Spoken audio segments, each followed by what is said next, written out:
سے عقیدت ہے.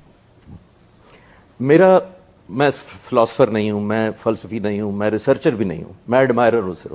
میری صرف اگر کوئی کوالیفیکیشن یا بیٹھنے کی ہو سکتی ہے تو وہ ایک ہو سکتی ہے.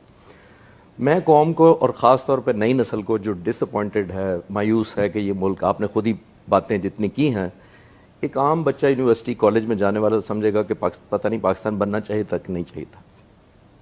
میں بچوں سے کہوں گا کہ 1699 گوگل کریں, بادشاہ مسجد کی تصویر دیکھیں, اس کے سارے مینار نہیں ملیں گے آپ کو اس تصویر میں, بادشاہی مسجد کے.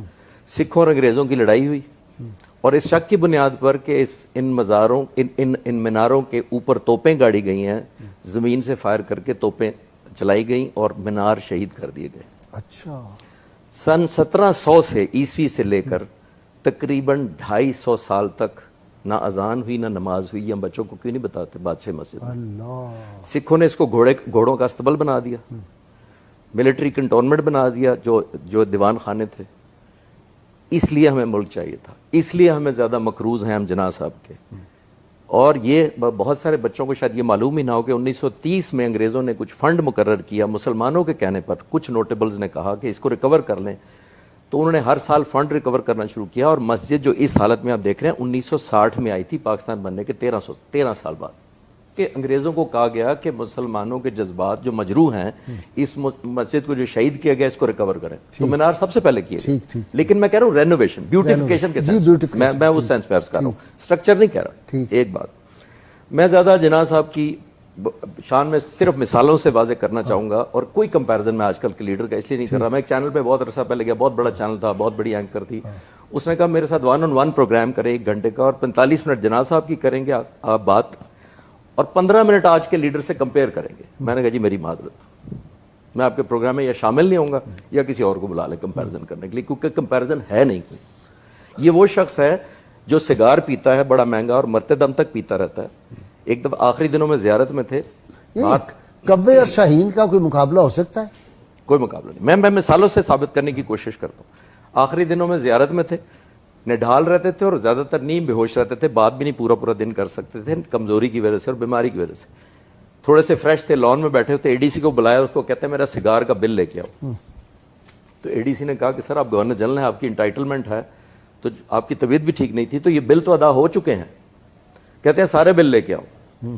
سارے بل منگوائے گئے, ذاتی چیک بک سے بل کاٹا, اور انگریزی میں کہا, میں اردو میں بتاتا ہوں, انہوں نے کہا سگار پینا بری عادت ہے اور میری قوم میری بری عادتوں کا خرچہ کیوں اٹھائے. آخری دنوں میں کھانا پینا چھوڑ دیا غازی صاحب. حضرت یہاں باتھ روم وہ دیکھیں نا کہ جب وہ پہلی کابینہ کی میٹنگ ہوئی تو انہوں نے کہا جی کہ وہ چائے اور فلانا, تو انہوں نے کہا یہ گھر سے ناشتہ نہیں کر کے آتے, گھر سے نہیں پی کے آتے چائے.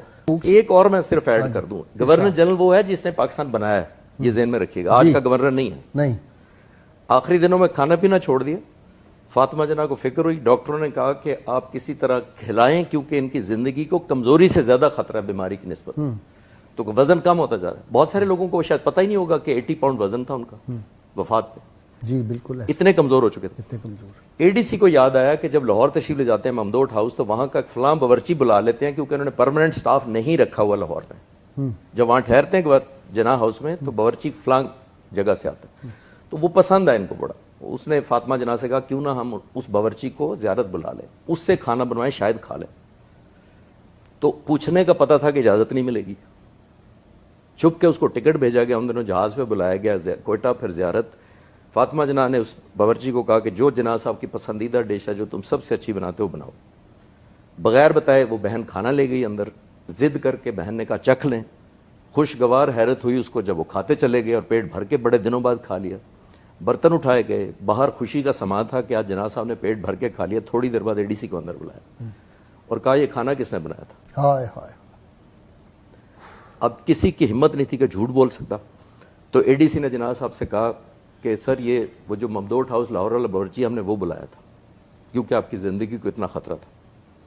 کہتے ہیں اس کو بلاؤ.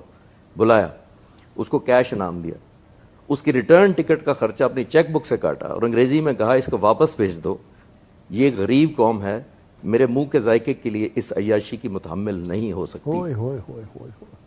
اب کمپیئر کریں.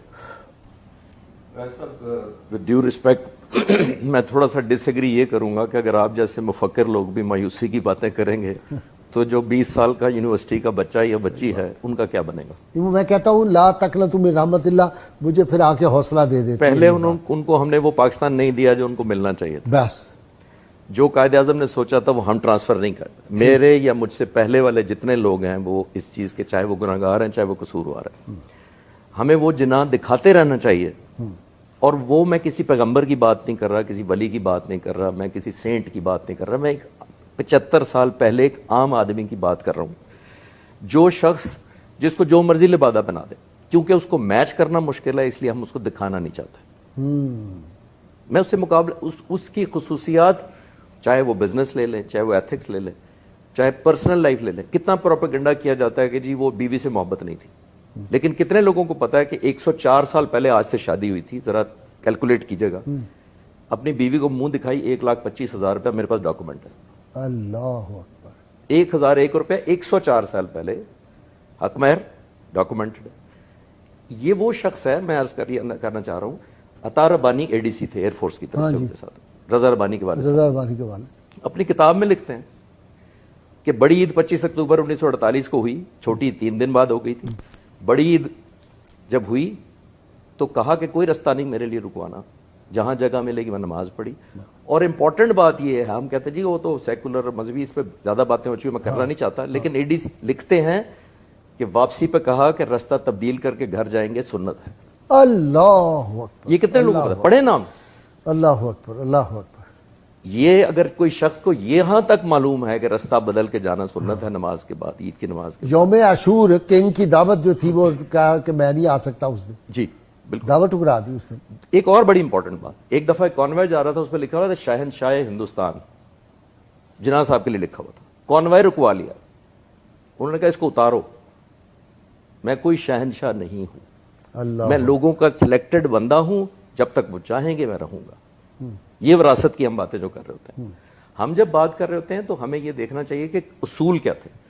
اصول یہ تھے غازی صاحب کے، چلے میں وکیل کے طور پہ آپ کو بتا دیتا ہوں، بیرسٹر سمپل ایک عام آدمی.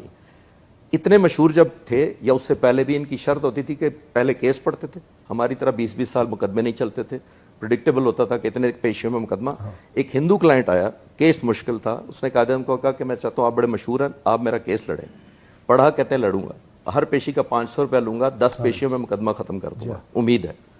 اس نے 5,000 ایڈوانس لے دیا، جو کہ لیتے تھے. یہ 3 پیشیوں میں مقدمہ ختم کیا، جیت لیا.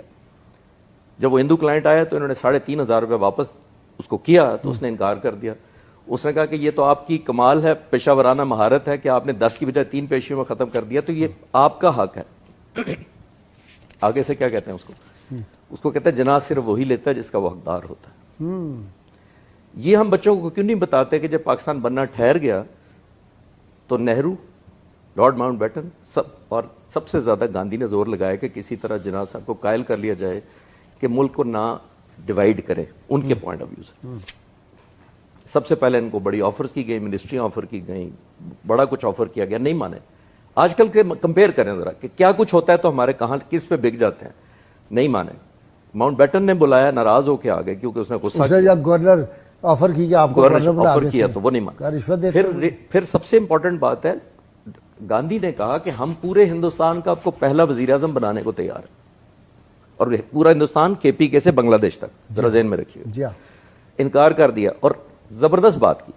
انگریزی میں کہتے ہیں کہ اس کو کہتے ہیں what you demand from me belongs to my nation and as a trustee I cannot give you what is a trust. اعتبار نہیں بیچا. اور ظاہر اگر اعتبار بیچ دیتے تو آج ہم ان کو محمد علی جناح ضرور یاد رکھتے، the first prime minister of all پھر India. عاشق رسول دیکھے نا کہ اس کا جو غازی الدین شہید کا مقدمہ لڑا، کبھی قائد اعظم نے غلط مقدمہ لڑا ہے؟